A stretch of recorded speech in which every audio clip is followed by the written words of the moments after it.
Pourquoi on ne te choisit pas? La vérité que personne ne te dit. Imagine, tu es dans une chambre. On doit choisir une personne. Tu fais tout correctement. Tu souris. Tu es prêt. Et puis, ils disent un autre nom. Ce n'est pas le tien. Et dans ce silence, tu sens quelque chose se briser à l'intérieur. Pourquoi ce n'est jamais moi? Aujourd'hui, on va comprendre exactement pourquoi. La blessure invisible. Il existe une douleur dont on ne parle presque jamais. Ce n'est pas un échec public. Ce n'est pas une humiliation. C'est plus silencieux que ça. C'est quand on ne te choisit pas. En amour, au travail, dans un groupe d'amis. Tu souris. Tu fais semblant que ça va. Mais à l'intérieur, tu te compares. Il a quoi que je n'ai pas? Elle a quoi de plus que moi? Et petit à petit, tu commences à douter de valeur.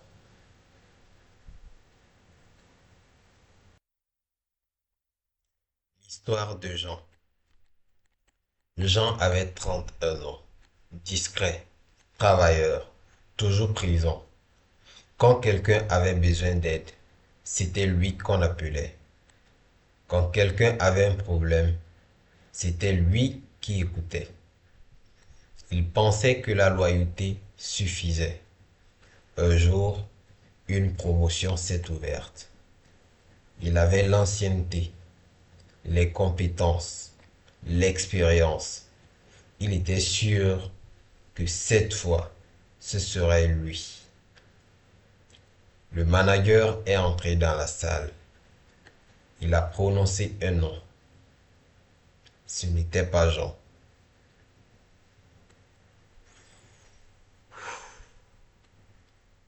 Ce soir-là, Jean est rentré chez lui. Il a posé ses clés. Il s'est assis tout seul dans le noir. Et pour la première fois, il a pensé, peut-être que je ne suis pas assez. La vérité psychologique. Voici ce que Jean ne savait pas. Les gens ne choisissent pas seulement la compétence. Ils ne choisissent pas seulement la gentillesse. Ils choisissent la perception. La perception de valeur. La perception de confiance. La perception de leadership. Jean était toujours disponible. Toujours d'accord. Toujours prêt à se sacrifier.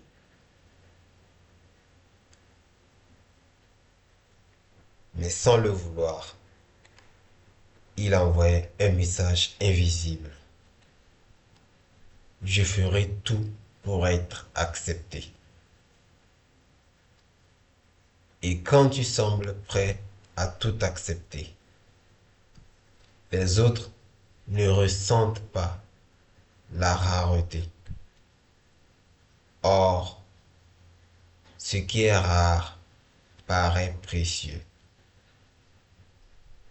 Ce qui est trop accessible paraît ordinaire.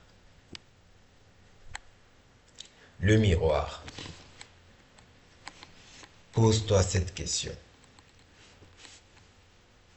Quand quelqu'un ne te choisit pas, quelle est ta réaction?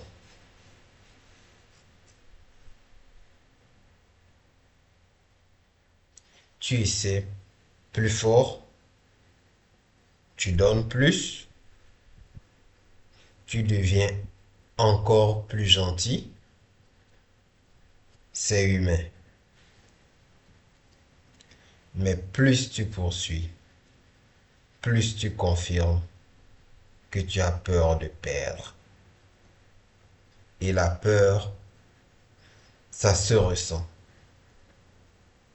même sans mots.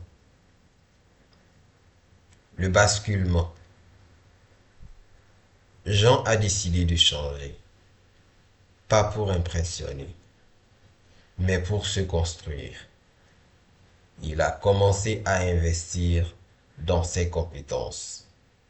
Il a arrêté de répondre immédiatement à tout le monde.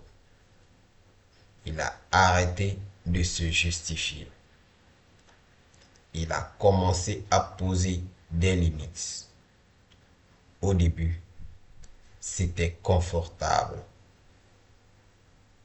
Il avait peur qu'on l'aime moins. Mais quelque chose d'étrange s'est produit. Les gens ont commencé à le respecter davantage parce qu'il ne cherchait plus à être choisi. Il choisissait. La grande révélation. Voici la vérité que personne ne dit. On ne choisit pas toujours la personne la plus gentille.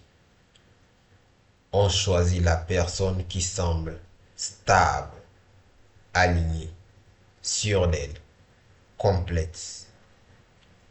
Quand tu agis comme si tu avais besoin d'être validé, tu réduis ton impact. Mais quand tu agis comme quelqu'un qui sait ce qu'il veut, tu changes l'atmosphère autour de toi. Ce n'est pas de l'arrogance, c'est de la solidité intérieure. Le message pour toi, si aujourd'hui on ne te choisit pas, ce n'est peut-être pas une condamnation, c'est peut-être une invitation. Une invitation à te demander, est-ce que je me choisis moi-même? Est-ce que je me respecte? Est-ce que je travaille sur ma valeur réelle? Ou est-ce que je poursuis seulement l'approbation?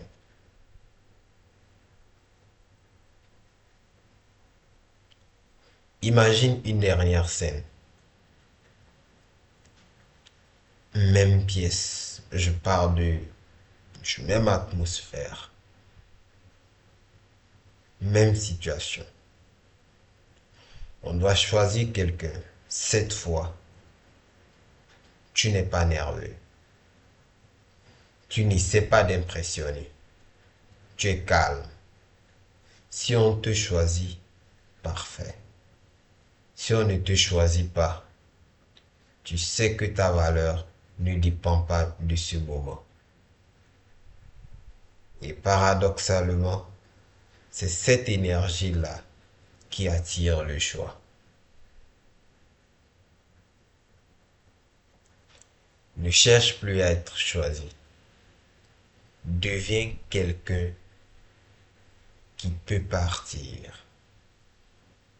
Et regarde ce qui change.